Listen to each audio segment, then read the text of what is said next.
Happy Holi. Holi মানেই আনন্দের দিন, হোলি মানেই আনন্দ উচ্ছ্বাসে ভাসার দিন। বিভিন্ন রঙে রাঙায়িত হয়ে নিজেকে একটা অন্য রকম অনুভূতির জগতে নিয়ে যাওয়া। আর সেই হোলি আমরা ছোট্টবেলায় কেমনভাবে কাটিয়েছি তারই একটা অভিজ্ঞতা আপনাদের সঙ্গে আজ শেয়ার করব। আমরা যখন ছোট ছিলাম তখন কিন্তু এত বেশি কৃত্রিমতা ছিল না। আমরা ছোটরা এত বেশি আনন্দ করেছি যে আজকে সেই ইতিহাস মনে পড়লে আবার আমাদেরকে সেই গোল্ডেন পিরিয়ডে ফিরে যেতে বারবার মনটা যেন ছুটে যায়। যাই হোক, হোলি মানেই আমার কাছে কিন্তু তখন মনে হতো একটা জীবন মরণ সংগ্রামের দিন। কেন না, হোলির ঠিক আগের দিন আমি ভাবতাম যে আমাকে যেন কেউ রং মাখাতে পারবে না, আর তার জন্য আমি প্রস্তুতি নিতাম এইবার যাতে কেউ আমাকে রং না মাখাতে পারে। আমি পুরো ইন্টারনেটে ঘেটে হোলির অত্যাচার থেকে নিজেকে বাঁচাবার জন্য হাজার একটি উপায় বের করতাম। গায়ে তেল মেখে নাও, পুরোনো জামা কাপড় পরে নাও, সকালবেলা আগে থেকে নিজেকেই হালকা রঙে রাঙায়িত করে বন্ধুদের সামনে উপস্থিত হও, যাতে করে বন্ধুরা ভাবে একটু রং মেখেই ফেলেছে, আমাদের রং আর অপচয় করে কি হবে, ইত্যাদি ইত্যাদি। আমি নিজের দিকে আয়নায় কখনো সখনো তাকিয়ে বলতাম, হ্যাঁ এইবার তো কেউ আমায় ধরতেই পারবে না। আমার ছোট্ট ভাই আমার এই প্রস্তুতি দেখে পাশ থেকে বলতো, ভাই তুই হোলি খেলতে যাচ্ছিস নাকি পকেটমারের হাত থেকে নিজেকে বাঁচানোর প্রস্তুতি নিচ্ছিস? হোলির সকাল আসতেই আমি দরজা খুলতাম, একদম চোরের মতো পা টিপে টিপে ধীরে ধীরে সামনের দিকে তাকিয়ে দেখতাম কেউ যেন নেই, পুরোপুরি নিস্তব্ধ নির্জন এরিয়া। আর তারপরেই আমি ঘর থেকে যেই না পা বার করতাম অমনি আমার দিকে একদল আমার বন্ধুরা ছুটে এসে বলতো, ওই দেখ আমাদের প্রথম শিকার বেরিয়েছে।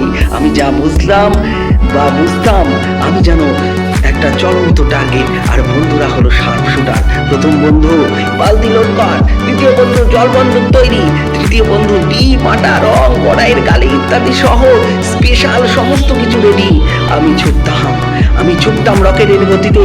আমার স্পিড দেখে পাশের কুকুরটাও বিস্ময়ে তাকিয়ে থাকতো, কিন্তু বিধিবাম পা পিছলে সোজা গিয়ে ওদের রাখা নীল বালতির পড়তেই পড়ে যেতাম। আমি উঠে দাঁড়িয়ে আয়নায় তাকাতাম, হে ভগবান, আমি মানুষ থেকে অবতার স্ত্রীর পুরো এলিয়েন হয়ে গেছি।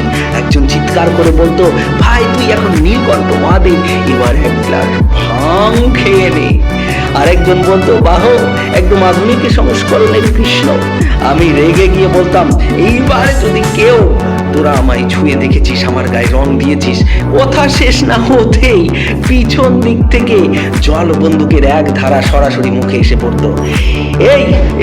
এটা কি করলি? বন্ধু বলল, ভাই নীলের উপর লাল দিলে পার্পেল হয়, আমরা একটু আর্টিস্টিক ফিনিশিং দিলাম। হোলির দুপুরবেলা এলো, আমি মনে মনে ভাবলাম এইবার পালাতে হবে। এক শুনশান গলির ভেতর দিয়ে ছুটছি, কিন্তু হায় রে কপাল, একদল ছোট্ট ছেলে বলে আমাকে ঘিরে ধরলো। তাদের চোখে সেই চেনা শিখার ধরার আনন্দ। একটা বাচ্চা চিৎকার করে বলল, ওই দেখো আমাদের জ্বলন্ত জীবন্ত ক্যানভাস চলে এসেছে। তারপর পাঁচজন মিলে আমার গায়ে যা যা পাওয়া যায় সমস্ত কিছু ঢেলে দিল। আমি তখন পুরো রং ধনু মানব। একটা ছোট্ট মেয়ে আমাকে দেখে ভয় পেয়ে বলল, মামা তুমি তো পুরো জন্তু হয়ে গেছো। হোলির ঠিক বিকেল বেলা আমি বাড়ি ফিরলাম, মা দরজায় দাঁড়িয়ে আমাকে দেখে একেবারে পুরো চমকে উঠলো, ভাবলো কোনো এক ভূত বোধহয় হাজির হয়েছে। কে তুই? আমার ছেলে কোথায়? আমি কাঁদো গলায় বলতাম, মা আমি তোমারই ছেলে। মা বলতেন, প্রমাণ দে। আমি বলতাম, মা কাল রাতে তুমি আমায় সাবধানে থাকতে বলেছিলে। মা বলতেন, তাহলে থাকিসনি কেন সাবধানে? আমার ছোট্ট ভাই পাশ থেকে বলতো, ভাই তুই এত রঙিন হয়েছিস, এখন টিভির পাশে দাঁড়ালে তোকে আর কেউ মানুষ বলবে না, তোকে সবাই ডিসপ্লে লাইট ভেবে ভুল করবে।